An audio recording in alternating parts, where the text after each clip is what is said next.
అందరికీ నమస్కారం. నా పేరు సింధు.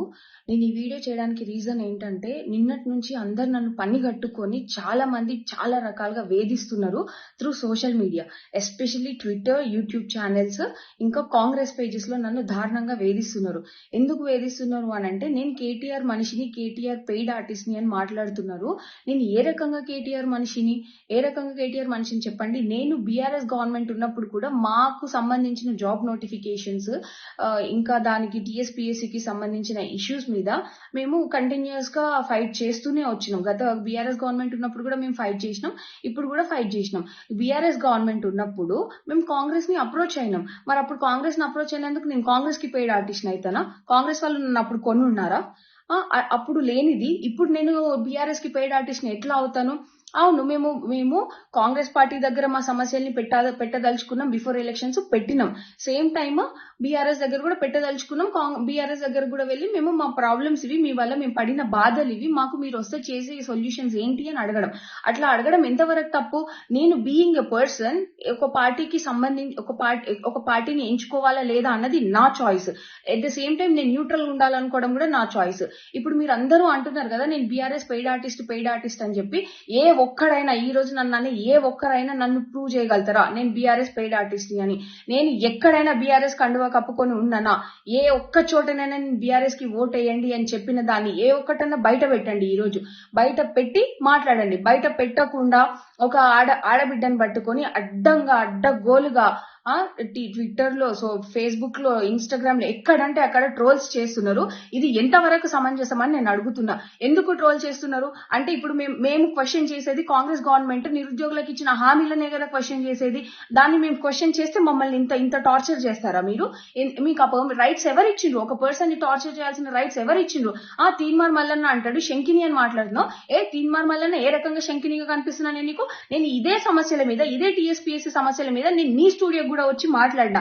ఆ రోజు నేను శంకిని లాగా కనిపించలేదా నీకు? ఆ రోజేమో నేను దేవత లాగా కనిపించినా, ఈ రోజేమో శంకిని లాగా కనిపిస్తున్నా. అయినా కాంగ్రెస్ గవర్నమెంట్ కి నిరుద్యోగులందరూ ఈ రోజు ఎందుకు అంత చేరువగా కనిపిస్తున్నారు?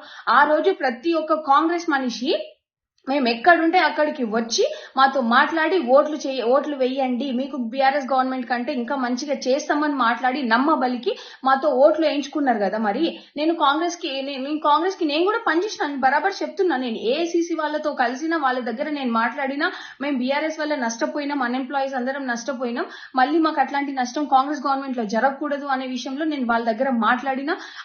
కోదండ రామ్ సార్ దగ్గర కూడా నేను మాట్లాడిన ప్రతిదీ నేను కోదండ రామ్ సార్ చెప్పిండ్రు ఎలా చేయాలి ఏంటి అని. మేము ఆ ప్రకారంగా చేసినాం, మాట్లాడినాం.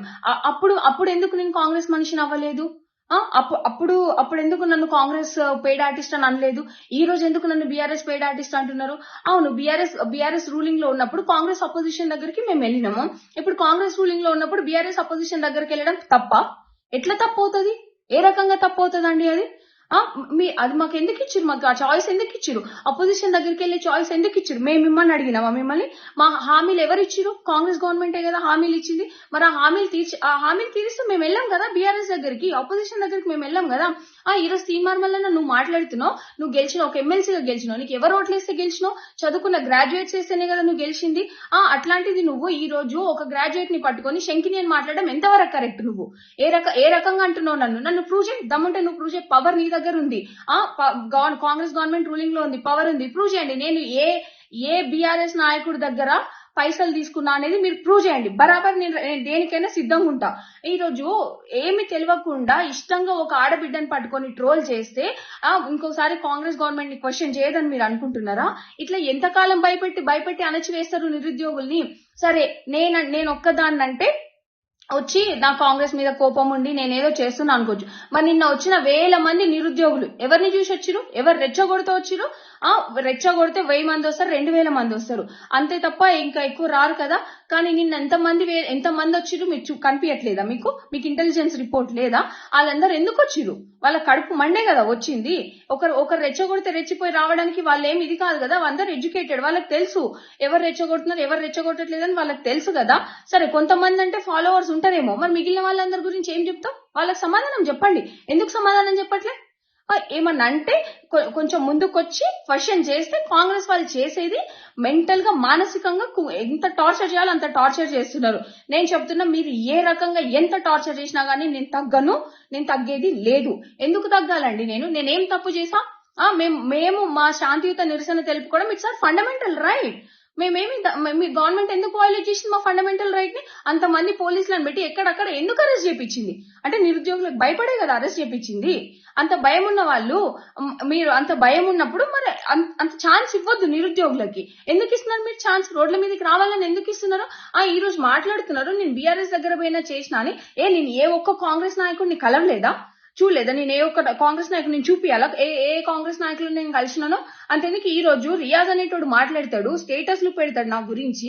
ఆ రియాజ్ అనే వ్యక్తి దగ్గర ఎన్నిసార్లు నాకు ఫోన్ చేసి నేను రమ్మంటే ఆయన ఇన్స్టిట్యూట్ దగ్గరికి వెళ్ళినా, ఇది ఎట్లా చేద్దామమ్మా, నెక్స్ట్ అట్లా చేద్దామమ్మా, మీరు కాంగ్రెస్ కి ఓట్లు వేయండి అమ్మా అని ఎన్నిసార్లు ఫోన్ చేసి పిలిపించిండు రియాజ్. అదెవరు మాట్లాడరా? ఇప్పుడు అదేం అవసరం లేదా మీకు?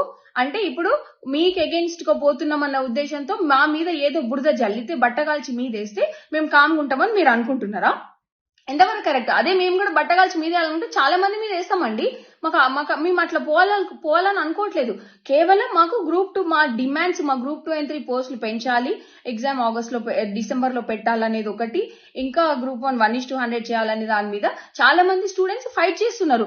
మీరు ఆ ఇష్యూని పట్టించుకోకుండా ఈమె బీఆర్ఎస్ పెయిడ్ ఆర్టిస్ట్, ఈయన బీఆర్ఎస్ పెయిడ్ ఆర్టిస్ట్ అని మా మీద బట్టగాల్చి మా మీద వేస్తే ఉన్న ఇష్యూ సాల్వ్ అవుతుందా? మీకు అంత చేతనైన వాళ్ళు అయితే ఉన్న ఇష్యూని సాల్వ్ చేయండి. అన్ఎంప్లాయ్స్ లో ఉన్న అండ్రెస్ట్ ని తొలగించండి. మీకు అది చేత కాదు, కానీ ముందుండి మాట్లాడేటోళ్ళ మీద బురద చల్లడం మాత్రం చేతనైతుంది. ఏం తీన్మార్మల్లని శంకిని అని మాట్లాడుతున్నావు? ఏ రకంగా నేను శంకిని చెప్పు? నేను శంకిని అయితే నువ్వేంది? మరి నేను శంకిని అయితే నువ్వేంది? నువ్వు చేసేది ఏంది?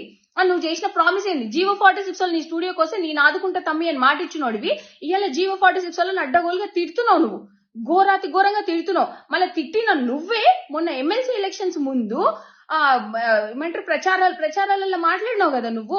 మీకు గ్రూప్ 1 గ్రూప్ 2 3 పోస్టులు పెంచిపిస్తా, 1:100 చేపిస్తా, జీవో 46 ఇష్యూ టేకప్ చేస్తా, న్యాయం జరిగేలా చూస్తా అన్నావు కదా.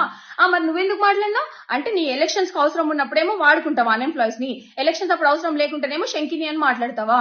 ఇవన్నీ అసలు ఎందుకు ఇట్లా చేస్తున్నారు? రేపొద్దున నాకేమన్నా అయితే దీనికి కారణం ఖచ్చితంగా తీన్మార్మల్లన్న రేవంత్ రెడ్డి, కాంగ్రెస్ గవర్నమెంట్ మాత్రమే. ఎందుకు అనంటే ఒక ఆడపిల్ల అనేది కూడా చూడకుండా అడ్డగోలుగా మాట్లాడుతున్నారు. ఇదే ఆడపిల్లని నేను బయటకు వచ్చి బీఆర్ఎస్ గవర్నమెంట్ ముందు ఫైట్ చేస్తున్నప్పుడు ఈ రోజు నన్ను ట్రోల్ చేసే మనుషులే బాగా ఫైట్ చేస్తున్నావమ్మా నువ్వు, చెయ్యి, ఇట్లనే మన డిమాండ్స్ మనం సాధించుకోవాలి, అది మన హక్కు అని చెప్పినోళ్ళు ఇవాళ ఎందుకు హక్కు కాకుండా పోతుంది? ఆ రోజు మన డిమాండ్స్ మనం సాధించుకోవాలనుకోవడం హక్కు అయితే ఈ రోజు కూడా హక్కే కదా. కేవలం గవర్నమెంట్ రూలింగ్ పార్టీస్ మారినాయి అంతే. గవర్నమెంట్ లో మొన్న బీఆర్ఎస్ ఉంది, ఇవాళ కాంగ్రెస్ ఉంది అంతే తప్ప దానికి మేము హక్కులు సాధించుకోవాల్సిన కెపాసిటీ మాకు ఉంటది. డెఫినెట్ గా మేము హక్కులు సాధించుకుంటాం. పార్టీ మారినంత మాత్రం రూల్స్ మారుతాయా? గవర్నెన్స్ రూల్స్ మారుతాయా? మారవు కదా.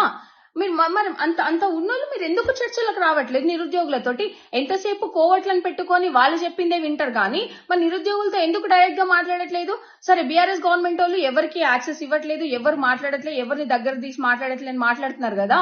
మరి మీరెందుకు ఇవాళ పిలిచి మాట్లాడట్లేదు? మీరెందుకు అన్ఎంప్లాయీస్ ని పిలిచి మాట్లాడట్లేదు? మాతో ఎందుకు చర్చలు జరపట్లేదు?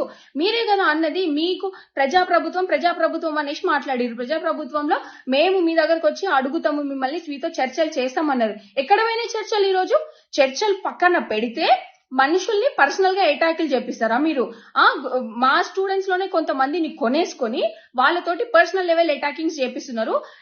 నేను చెప్తున్నా, ఈ రోజు రేపు పొద్దున్న నాకేమన్నా జరిగితే, నాకు గాని నా ఫ్యామిలీకి గాని ఏమన్నా నష్టం జరిగితే దానికి కారణం తీన్మార్మల్లన్న, ఇంకా రేవంత్ రెడ్డి, ఇంకా కాంగ్రెస్ గవర్నమెంట్ లో ఉన్న పెద్దలు. ఇది మాత్రం 100%. ఎందుకంటే నన్ను ఎంత మానసికంగా వేధించాలో అంత మానసికంగా వేధిస్తున్నారు. మానసికంగా వేధించినా సరే నేను ఒకటి చెప్తున్నా, నేను బీఆర్ఎస్ పెయిడ్ ఆర్టిస్ట్, నేను బీఆర్ఎస్ మనిషిని, బీఆర్ఎస్ నుంచి నేను పైసలు తీసుకున్నా అని ఈ రోజు నా మీద ట్రోల్స్ చేసిన ఏ ఒక్కడైనా ప్రూవ్ చేసినా నేను దేనికైనా నేను సిద్ధంగా ఉన్నా. ప్రూవ్ చేయండి, మాటలు అనడం కాదు, ప్రూవ్ చేయండి, ప్రూవ్ చేసి చూపించండి. పవర్ ఇవాళ మీ చేతిలోనే ఉంది. ప్రూవ్ చేసి చూపించండి, చూపించిన తర్వాత మాట్లాడండి. అంతే తప్ప ఊరికేనే బట్ట కాల్చి మీదేస్తా, శంకిని ఇట్లాంటి పదాలు మాట్లాడితే మాత్రం నేను ఊరుకునేది లేదు. లీగల్ గానైనా నేను పోవడానికి సిద్ధంగా ఉన్నా.